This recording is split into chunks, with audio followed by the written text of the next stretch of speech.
Today, we are going to dive into one of the most profound and honestly, one of the most beautiful aphorisms from the Shiva Sutras. It's this tiny phrase that completely unlocks a massive concept, the real nature of divine will and its just incredible power. So let's see if we can unpack this mystery together. Here it is, Echa Shaktir Uma Kumari. Now, the rough translation is, the free will of the Lord is the Virgin Uma. And I know right away that sounds pretty mysterious, maybe even a little strange. But I promise you, within these few words is a complete map of consciousness, of creation, and of ultimate freedom. So let's break it down, word by word, and see what it's really all about. And here's how we're gonna do it. We'll take it piece by piece. First up, we'll look at Uma, what that means as the willpower of Shiva. Then, we're gonna explore the real symbolic meaning of Kumari, the Virgin. After that, we'll see how this power becomes the destroyer of duality, how it engages in this cosmic dance of creation, and finally, and this is the big one, what this all means for the ultimate freedom of a yogi. Okay, let's jump right into the first part of the puzzle, Uma. So what do we even mean by the will of the divine? You know, it's not like wanting something to happen. It's more like it's the very power that allows happening to exist in the first place. So Uma is described as this absolute sovereign power of Shiva, this pure will that doesn't need anything else to make things happen. But here's what's so fascinating. This isn't just some far-off cosmic force. The text connects it directly to us, to a human practitioner.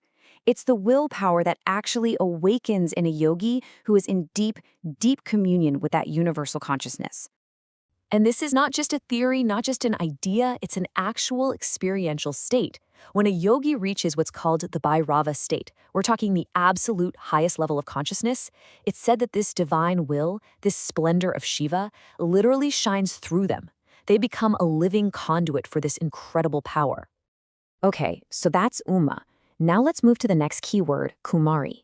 The aphorism calls this power Virgin Uma, but we have to be super clear. This is not literal. It's a deeply philosophical concept about the fundamental nature of consciousness itself. So, here's the crucial point. Virgin in this context means a power that is pure subjectivity. It is always the one who perceives, the one who experiences, the one who enjoys. It's like the eye, you know? The eye can see everything in the world, but it can never turn around and see itself directly. It is the ultimate seer forever. And this chart illustrates that core distinction perfectly. On one side, you've got Bhoktri. That's the enjoyer, the subject, the seer. That's Kumari. And on the other side, you've got Bhogya. That's everything else. The object that is enjoyed, that's perceived, that's seen. This divine will, this incredible power, is always the subject. It can never, ever be made into an object. Okay, so we have this pure, subjective power. What does it actually do? Well, its primary job is to absolutely shatter the greatest illusion of all, the illusion of duality.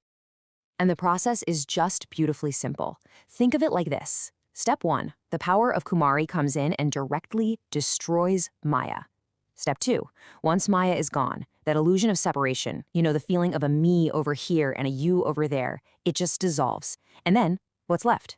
Step 3, a single, pure, eternal consciousness shining everywhere, with no divisions at all.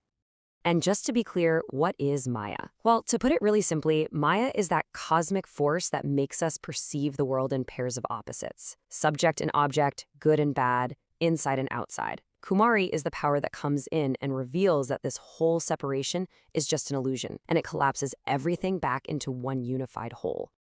Now, this power isn't just about destruction. It's not just a cosmic wrecking ball. It's also the ultimate creative force. It really has two faces, two distinct movements in this grand cosmic dance. So when this power moves outward, when it's bringing forth the entire universe into existence, it's called Ambika, the mother. But when it moves inward, withdrawing all of that creation back into the singularity of pure consciousness, it's called Uma.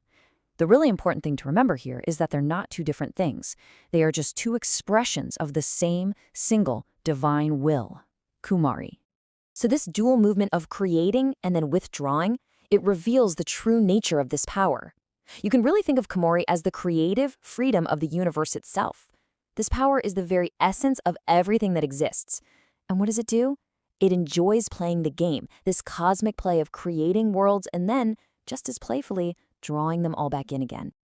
This beautiful prayer by the great sage Udpaladeva, it just captures the absolute heart of this philosophy. It shows us that the goal isn't just to understand this power with our minds, but to actually unite with it, to have a devotion so complete that you feel you are never separate from that blissful creative source. And this brings us to our final and, honestly, probably the most important point of all. What does all of this mean for an individual? For you, for me? What is the experience of embodying this power actually like? Because here is the real kicker. This whole aphorism, it's not just a philosophical idea. It's a description of a state of being.